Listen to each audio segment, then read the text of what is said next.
কালের বড় বড় সব খবর তুমি আমায় শোনাবে? দাদামশাই বললে, বড় খবরের ঝুলি বয়ে বেড়াবে কে বলো? তার মধ্যে যে বিস্তর রাবিশ, আর সেগুলো বাদ দিলে খুব অল্প একটুখানি পড়ে থাকবে। তখন তোমার মনে হবে ছোট খবর, কিন্তু আসলে সেই খাঁটি খবর। বড় খবর গল্পের সেই খাঁটি খবর যে আজও কতখানি খাঁটি তা বলাই বাহুল্য। আর সেই বড় খবর গল্পের খাঁটি খবর যিনি দিয়েছেন, সেই বিশ্বকবি রবীন্দ্রনাথ ঠাকুরের জন্মদিন আমাদের কাছে বৈশাখের সবচেয়ে খাঁটি, সবচেয়ে বড় খবর। মনে রেখো ও তবু মনে রেখো, যদি দূরে যাই চলে তবু মনে রেখো। তাই কবিকে প্রণাম জানিয়ে আজ সংস্কৃতি বার্তার ৬ষ্ঠ পর্ব। এখন চলুন দেখে নেওয়া যাক আজকের বিশেষ বিশেষ বার্তা। বীরভূম জেলার নবনাট্য আন্দোলনের অগ্রপথিক তপন রায়চৌধুরীর জীবনাবসান। তপন রায়চৌধুরী কাকা এইসব মানুষরা যদি না থাকতেন তাহলে আমরা নাটকের এই কাজটা এখন করতে পারতাম না। কবিপক্ষে কলকাতার শিশির মঞ্চে মৃচ্ছকটিকের হঠাৎ দেখা।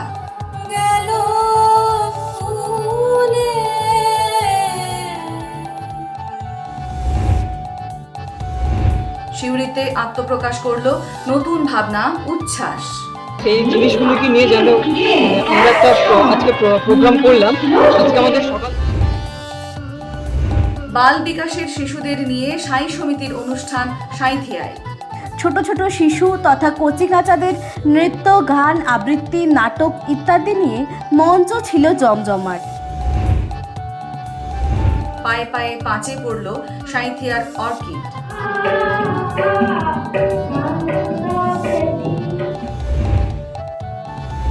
ইতুন আসরা অলচিকি শিক্ষার সঙ্গে আদিবাসী সংস্কৃতি বাঁচানোর অভিনব উদ্যোগ।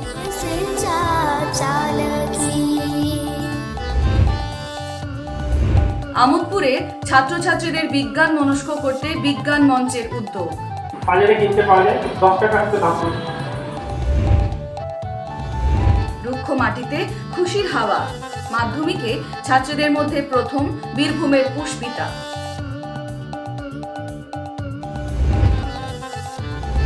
সংস্কৃতি বার্তার নয়া সংযোজন পশ্চিমের বার্তা এবং তনুহীনের পাঁচালী।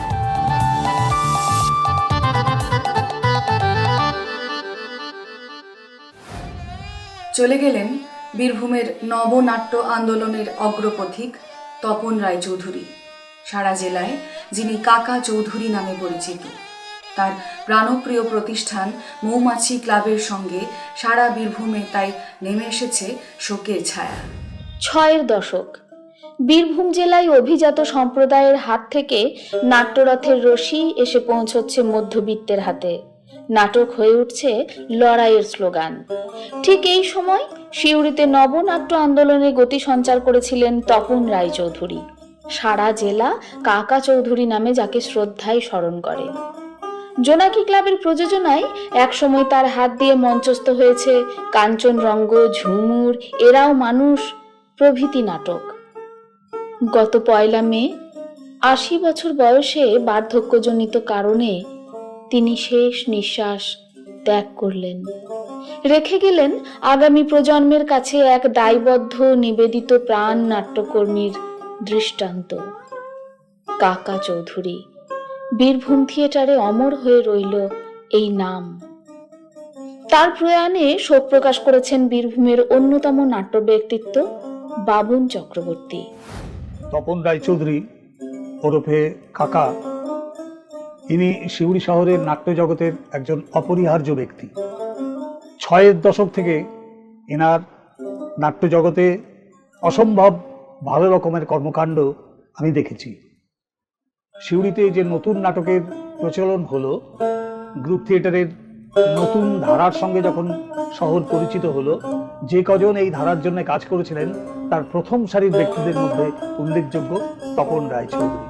তপন রায়চৌধুরী, রজকুমার সাহা, পীযূষ গাঙ্গুলি, বিভাস গাঙ্গুলি, এরা জোনাকি ক্লাবে এই নাটকের কর্মকাণ্ড শুরু করেছিল। তার চলে যাওয়া, যদিও ঠিক বয়সেই গেলেন, প্রায় 80 বছর মতো বয়স এখন তার, তবুও এ অপূরণীয় ক্ষতি। নাটকের যে কাজটা উনি করে গেছেন সেটা অসম্ভব ভালো কাজ।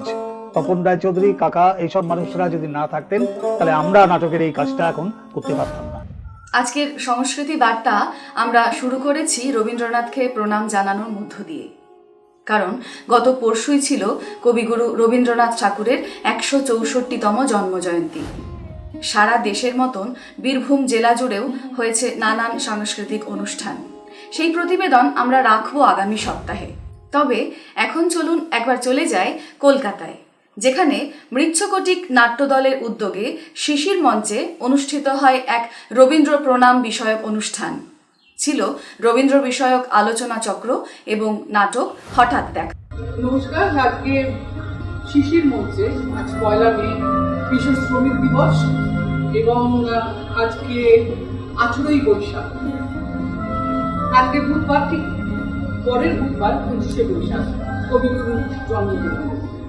বিশেষভাবে মৃচ্ছকটিক যখন আজকের এই দিনটি শিশির মঞ্চে পেয়েছে, তো আমরা কি করলাম যে কবিগুরুকে স্মরণ করি। আজকে আমরা আমাদের অনুষ্ঠানকে দুটো ভাগে ভাগ করেছি। যেহেতু কবিপক্ষ, তাই কবিপক্ষে কবি প্রণাম এই অনুষ্ঠানে আমরা প্রথমার্ধে রাখছি সাধারণ রঙ্গালয়তে রবীন্দ্রনাথের যে প্রযোজনা হয়েছিল সেই প্রযোজনার ইতিহাস এবং সেই প্রযোজনাতে যে গানগুলো ছিল সেই ক্ষুদ্র ক্ষুদ্র গানের অংশ আমরা আজকে প্রথমার্ধের অনুষ্ঠানে রাখছি। মুক্ত কর ভয়, অপমা মাঝে শক্তি ধর, নিজের কর জয়, মুক্ত কর ভয়। দ্বিতীয়ার্ধে থাকছে রবীন্দ্রনাথের নাটক। বলবো এই রবীন্দ্রনাথের কবিতাকে একটি নির্বাক প্রযোজনা করা হয়েছে। রবীন্দ্রনাথের কবিতা হঠাৎ দেখা, এই হঠাৎ দেখা কবিতাকে আমরা নির্বাক প্রযোজনার মাধ্যম দিয়ে রবীন্দ্রনাথের জীবন বোধকে তুলে ধরার চেষ্টা করেছি।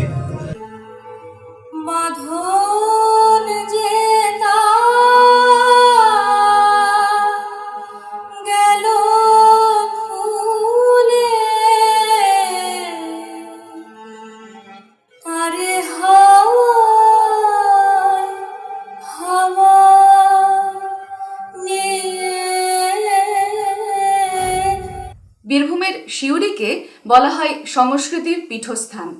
নৃত্য, গীত, আবৃত্তি, নাটক ইত্যাদির নানান সাংস্কৃতিক প্রতিষ্ঠান সেখানে দীর্ঘদিন ধরে কাজ করে আসছে। আর এখন তার সঙ্গে যুক্ত হলো লোক সংস্কৃতি এবং লোকজ জীবনচর্যার এক নতুন ভাবনা। আত্মপ্রকাশ করলো আরও এক নতুন সংগঠন, উচ্ছ্বাস।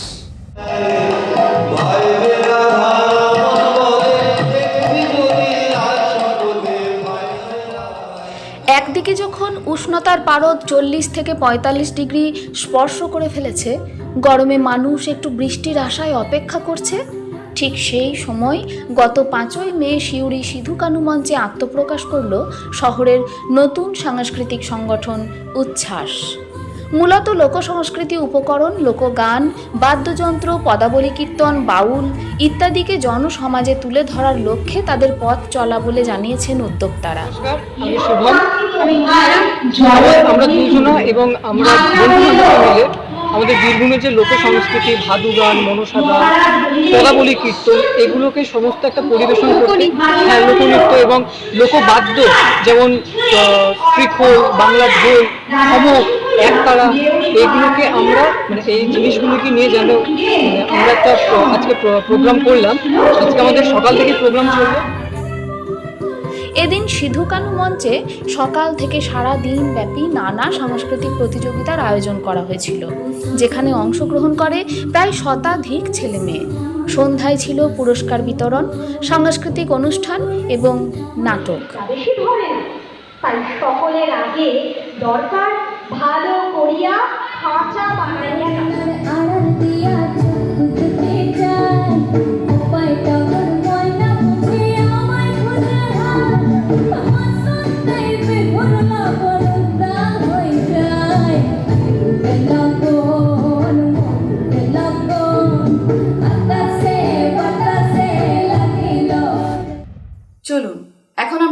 যায় সাঁইথিয়ায়। সেখানে সাঁই সমিতির উদ্যোগে সারা বছর ধরেই চলে সামাজিক এবং সাংস্কৃতিক নানান কর্মকাণ্ড।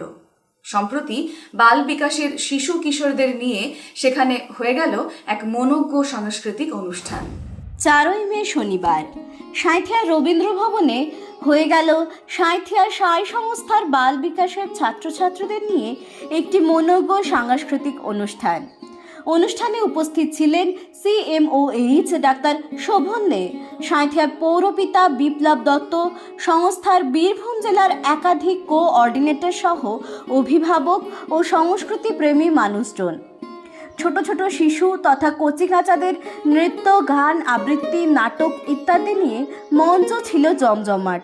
প্রসঙ্গত, শিশুদের নৈতিক শিক্ষার বিকাশের জন্য শ্রী সত্য সাই সেবা সংস্থার তরফ থেকে সম্পূর্ণ অবৈতনিকভাবে 5 বছর থেকে 15 বছর বয়স পর্যন্ত শিশু কিশোরদের প্রশিক্ষণ দেওয়া হয়, যা বাল বিকাশ নামেই পরিচিত। আরও একবার সাঁইথিয়ার খবর। অর্কিড সাঁইথিয়ার আরও একটি সাংস্কৃতিক সংগঠন, আর এবছর তারা পায়ে পায়ে 5 বছরে পা দিয়েছে। আর সেই উপলক্ষেই ছিল সারা দিনব্যাপী এক প্রতিযোগিতার আসর। ছেলেমেয়েরা সারা দিন ধরে সেখানে অংশগ্রহণ করলো নাচ, গান, কবিতার উৎসবে। সাঁইথিয়ার অন্যতম নৃত্যগোষ্ঠী অর্কিড পায়ে পায়ে 5 বছরে পদার্পণ করলো।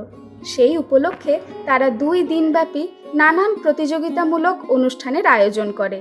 অঙ্কন, গান এবং নৃত্য প্রতিযোগিতায় ছাত্রছাত্রীদের আগ্রহ ও অংশগ্রহণ ছিল চোখে পড়ার মতো।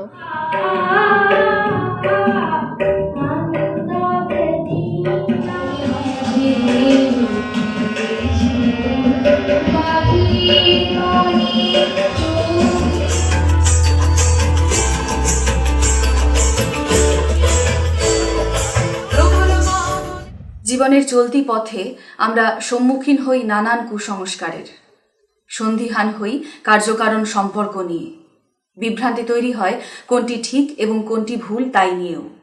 আর সেই বিভ্রান্তি দূর করবার জন্যই মানুষকে সত্য পথ দেখাতে, মানুষকে বিজ্ঞানের ভাবনায় আলোকিত করতে আমোদপুরে বিজ্ঞান মঞ্চ এবার গ্রহণ করল এক বিজ্ঞান সচেতনতা বিষয়ক মনোজ্ঞ কর্মসূচি। গান, কবিতা, কুসংস্কার বিরোধী নাটক ইত্যাদির মধ্য দিয়ে ঈশ্বরপুর নবরঞ্জন ক্লাব সভাকক্ষে সাড়ম্বরে অনুষ্ঠিত হল আহমেদপুর বিজ্ঞান কেন্দ্রের 2023 সালের বিজ্ঞান পরীক্ষার পুরস্কার বিতরণী সভা। শিক্ষক ও বিজ্ঞান সাধক নির্মল প্রামাণিকের সভাপতিত্বে অনুষ্ঠিত সভায় অংশগ্রহণকারী বিদ্যালয়গুলির কৃতী ছাত্রছাত্রীদের পুরস্কৃত করা হয়। অনুষ্ঠানের শুরুতে বিজ্ঞান কেন্দ্রের সম্পাদক সুকুমার দত্ত সকলকে স্বাগত জানান। জেলার পক্ষে নিত্যানন্দ মণ্ডল ছাত্রছাত্রীদের মধ্যে বিজ্ঞান মানসিকতা গড়ে তুলতে বিজ্ঞান অভিজ্ঞার গুরুত্ব, পরিবেশ আন্দোলন ও জনবিজ্ঞান আন্দোলনে বিজ্ঞান মঞ্চের ভূমিকা বিষয়ে সংক্ষিপ্ত বক্তব্য রাখেন। আমোদপুর বিজ্ঞান কেন্দ্রের কর্মীরা উপস্থাপিত করে কুসংস্কার বিরোধী নাটক। ডক্টর বিশ্বজিৎ রায়ের উপস্থাপিত হাতে কলমে পরীক্ষা ছাত্রছাত্রী সহ সকলকে বিশেষভাবে উৎসাহিত করে। বাজারে কিনতে পারলে 10 টাকা হাতে দাম নেবে। 21শে ফেব্রুয়ারি আন্তর্জাতিক মাতৃভাষা দিবস। আমরা প্রতি বছরই নানান কর্মসূচি গ্রহণ করে থাকি, কিন্তু কখনো ভেবে দেখেছেন কি আমাদেরই সঙ্গে জুড়ে থাকা আদিবাসী সম্প্রদায়, তাদের ভাষা, তাদের সংস্কৃতি ক্রমশ গ্রস্ত হচ্ছে। আর তাই অলচিকি ভাষা এবং সাঁওতালি সংস্কৃতির পুনর্জাগরণের জন্য ইলামবাজারের চৌপাহাড়ির কাছে প্রতিষ্ঠিত হয়েছে একটি বিদ্যালয়, যার নাম ইতুন আসরা। সম্প্রতি সেখানে যথাযোগ্য মর্যাদায় পালিত হল পণ্ডিত রঘুনাথ মুর্মুর জন্মদিন। গত 5ই মে পণ্ডিত রঘুনাথ মুর্মুর জন্মদিন পালিত হল চৌপাহাড়ি ইতুন আসরা পাঠশালায়। এটি একটি সাঁওতালি ভাষার পাঠশালা। বীরভূমের আমখই চৌপাহাড়ি জঙ্গলে 2022 সালের 21শে ফেব্রুয়ারি মাত্র 27 জন আদিবাসী পড়ুয়া নিয়ে সূচনা হয়েছিল চৌপাহাড়ি ইতুন আসরার। সপ্তাহে 2 দিন সকালবেলায় এখানে অলচিকি হরফে সাঁওতালি ভাষা শেখানো শুরু হয়েছিল, এটা লক্ষ্য করে যে বিরাট সংখ্যক সাঁওতাল সম্প্রদায়ের যারা স্কুল কলেজে যাচ্ছে তারা পড়াশোনা করছে বাংলায়। এইভাবে চলতে থাকলে একসময় মাতৃভাষা ভুলে যাবে পরবর্তী প্রজন্ম। 3 বছরে এখন পড়ুয়ার সংখ্যা 27 থেকে প্রায় 100 ছুঁতে চলেছে। এরা সবাই কোনো না কোনো স্কুলে পড়ে। শনি রবিবার সকালবেলা এখানে তারা আসে মাতৃভাষার টানে। পাঠশালা শেষে থাকে জলখাবারের ব্যবস্থা। এদের মধ্যে 20 জন পড়ুয়া ক্যারাটে প্রশিক্ষণ নিচ্ছে ওই পাঠশালাতেই। এরা যাতে নিজস্ব সংস্কৃতির ধারাবাহিকতা বজায় রাখতে পারে সেই উদ্দেশ্যে বছরভর পালিত হয় পরব ও দিবস। বাঁধনা বাহা পরবের সঙ্গে তাই হুল দিবস, রঘুনাথ মুর্মুর জন্মদিবস, বিরসা মুন্ডার জন্মদিন পালন প্রভৃতিতে মেতে ওঠে পাঠশালা। ভারতীয় সংস্কৃতি পরিষদের উদ্যোগে ইলামবাজার ব্লকের চৌপাহাড়ি জঙ্গলের ভেতর নীরবে ঘটে চলেছে মাতৃভাষার সম্মান রক্ষার আরাধনা। এমন পাঠশালা ইতুন আসরার জন্মদিন তো 21শে ফেব্রুয়ারি হতেই হবে। গ্রীষ্মের প্রখর দাবদাহের মধ্যেই প্রকাশিত হলো মাধ্যমিকের ফলাফল। আর তার সঙ্গে সঙ্গেই বীরভূমের তপ্ত মাটিকে শীতল করে প্রবাহিত হলো যেন এক ঠান্ডা বাতাস। বীরভূম কন্যা পুষ্পিতা। 3rd র্যাঙ্কে 3 জন আছেন। দক্ষিণ দিনাজপুর থেকে উদয়ন প্রসাদ, বালুরঘাট হাই স্কুল। বীরভূম থেকে Pushpita Basuri, new integrated government school Ilambazar. আর দক্ষিণ 24 পরগনা থেকে নৈরিত রঞ্জন পাল, নরেন্দ্রপুর রামকৃষ্ণ মিশন বিদ্যালয় 691। এবছর সে পশ্চিমবঙ্গের সমস্ত ছাত্রছাত্রীদের মধ্যে শুধু 3য় স্থান অর্জন করেছে তাই নয়, এবছর সেই ছাত্রীদের মধ্যে 1ম স্থান অধিকার করেছে এই রাজ্যে।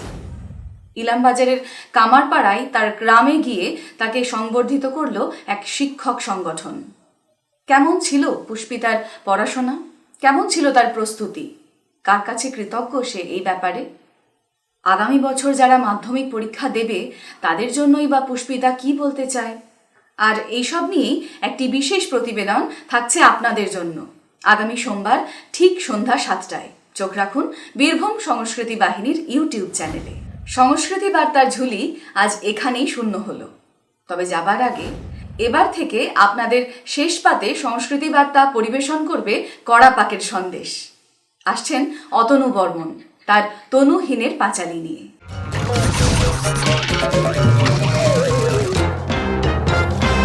তনুহীনের পাঁচালী। এই যে এখন চরম গরম, জানি কালকেই বৃষ্টি, আজকে যাকে ধ্বংস ভাবো কাল হবে তাই সৃষ্টি।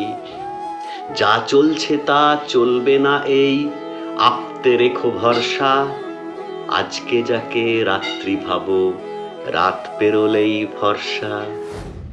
সংস্কৃতি বার্তা আজকের মতন এই পর্যন্তই। আবার দেখা হবে আগামী শুক্রবার ঠিক সন্ধ্যা 7টায়। তবে এখনো যারা সাবস্ক্রাইব করেননি তারা অবশ্যই সাবস্ক্রাইব করুন বীরভূম সংস্কৃতি বাহিনীর ইউটিউব চ্যানেল। প্রেস করুন বেল আইকন, কারণ বেল আইকন প্রেস করলে আমাদের অর্থাৎ বীরভূম সংস্কৃতি বাহিনীর সমস্ত কর্মকাণ্ডের খবর আপনার কাছে পৌঁছে যাবে সকলের আগে। সকলে ভালো থাকুন, সঙ্গে থাকুন, আর অবশ্যই সঙ্গে রাখুন সংস্কৃতি বার্তাকে। নমস্কার।